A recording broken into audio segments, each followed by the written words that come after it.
Labdien! Ēterā Laba TV.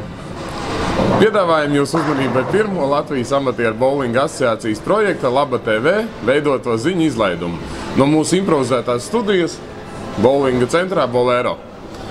Par bowlinga jaunumiem stāstīšu jums es, Kārlis Laņģis. Iesaku mūsu ziņu izlaidumu noskatīties līdz beigām, tā kā tā noslēgumā būs ļoti interesanta un aizraujoša informācija. Tātad ir sākusies amatieru bowlinga līgas 7. sezona. Kā jau pierasts, amatieru bowlinga līgas 3 divizionos dalību ņem 32 komandas. Šo sezonu spēles notiek 2 bowlinga zālēs. Jau ierastajā zelta bowlingā, kur spēlē divizioni Gold un Silver, kā arī pirmo reizi līgas spēles tiek aizdīts bowlinga centrā Bolero, kur spēlē bronzas divizions. Čempionāta aizvadīto spēļu apskati jums ir sagatavojis Pēters Cimdiņš. Diemžēl ir arī ne tik pozitīvas ziņas. Šo sezonu mums nebūs iespējas just līdz sporta bowlinga līgai, kuru iepriekš pazinām kā Latvijas komandu čempionātu. Par turnīra atcelšanas iemesliem pastāstīs Laba vadītājs un sporta bowlinga līgas organizators Nikolais Levīkins. Причина отмены турнира вполне банальна. Заявилось очень мало команд, 5 команд при необходимом минимуме 6. Но мне кажется, все-таки этот турнир нужен был боулингу, прежде всего спортсменам. Нам хотелось помочь ребятам, так как они, на мой взгляд, испытывают достаточно серьезный игровой голод. В Латвии им просто негде играть в более-менее приличных турнирах. Мы старались, со своей стороны сделали, что могли. Даже благодаря усилиям Александра Соколского на турнир был выделен призовой фонд 1500 евро. Это была гарантированная сумма и возможность увеличения этой суммы до конца сезона вдвое даже. На первый взгляд не такие большие деньги, но в нашем боулинге это давно уже никто не предлагает. Еще на один момент хотелось бы обратить внимание. На этот раз мы отказались от идеи притягивать в турнир кого-то за уши, также спонсировать, как это делали раньше. Мы хотели, чтобы в турнире играли только те, кто действительно этого хочет и кому это надо. Ну и чтобы понять реальную картину в спортивном сегменте нашего боулинга. Особых иллюзий мы, конечно, не питали, но результат оказался более удручающим, чем мы ожидали. Заявилось 5 команд, да и то почти четверть примерно укомплектована игроками любительской лиги. Вот так вот. С одной стороны, эта ситуация неприятна, но с другой мы видим абсолютно объективную картину. Ветераны закончили активно играть. Молодежи нет и не предвидится в ближайшие годы. Те 10-12 игроков, плюс-минус, которых можно назвать спортсменами, их уже пора заносить в Красную книгу. Что могу сказать? Большой привет нашей федерации. Сейчас латвийский боулинг пожинает плоды ее бездарной деятельности. Что это можно еще комментировать? Все и так понятно.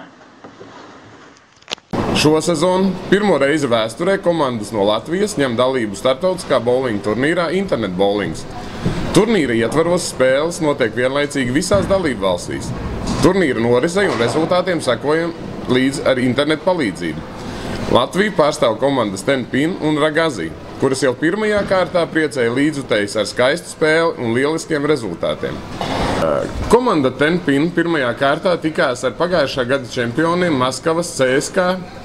Jau no paša sākuma dominēja komanda no Latvijas, kuras vinēja pārliecinošu uzvaru ar rezultātu 10-4.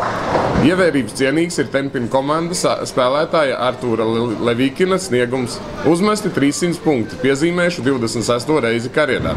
Līdz ar to Artūrs iegāja čempionāta vēsturē kā spēlētājs, kurš pirmais sasniedzis maksimālo rezultātu. Komanda Ragazī pirmajā spēlē, līdzvērtīgā spēlē ar rezultātu 6-8 piekāpās ļoti spēcīgajai komandai no Maskavas Autoru. Izsludinātā mobilizācija dalībai vīriešu bowlinga pasaules čempionātā Abu Dabī piedzīvoja neveiksmi, tā kā neatradās nepieciešamais daudzums spēlētāji, kuri vēlētos par saviem līdzekļiem doties uz Arābu Emirātiem, pārstāvēt Latviju, kas ir saprotami, jo ja jau braukt atpūsties, tad ar ģimeni un draugiem.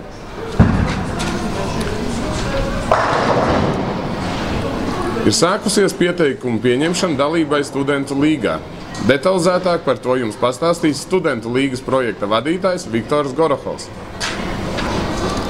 5. un 6. oktobrī TOS bowlinga hallē norisināsies atlases noslēdzošais etaps dalībai AMF pasaules kausā. Atgādina, ka uz minēto sacensību uzvarētāju vīriešu un sieviešu konkurencē novembrī pārstāvēs Latviju pasaules kausā bowlingā, kas norisināsies Polijas pilsētā Vroclavā. Rubrikā parunāsim par bowlingu. Šodien viesosies mūsu pazīstamākais bowleris Dmitrijs Čebotarjovs. Diemžēl Latvijas bowlinga vadošie pārstāvi, kur tiešais pienākums būtu veicināt bowlinga popularitāti un atpazīstamību Latvijā, nevēlas sadarboties.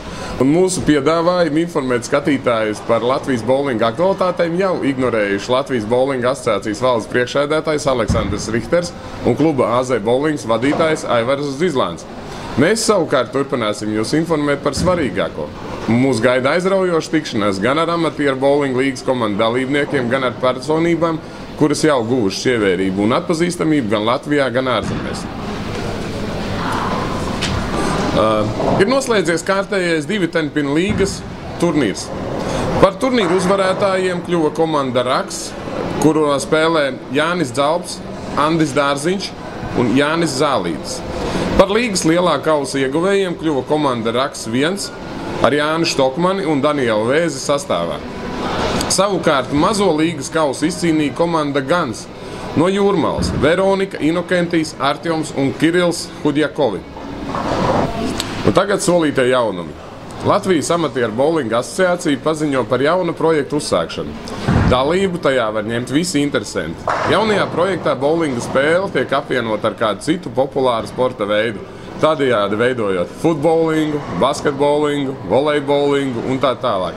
Sacensību būtība ir sekojoša. Pirmajā dienā komandas sacenšas kādā no izvēlētajiem populārajiem sporta veidiem, otrajā dienā bowlingā. Komanda sastāv no 6 cilvēkiem, kuri nemainīgi startē abos sporta veidos. Iesākumā plānots, ka sacensības notiks futbolingā un basketbolingā, bet nākotnē tiks piesaistīti arī citi sporta veidi, tādēļ iespējams varēsim vērot arī sacensības šahbolingā, šautriņbolingā un tā tālāk. Šodienai tas ir viss. Visu labu, spēlējiet bowlingu, tiksimies nākamreiz!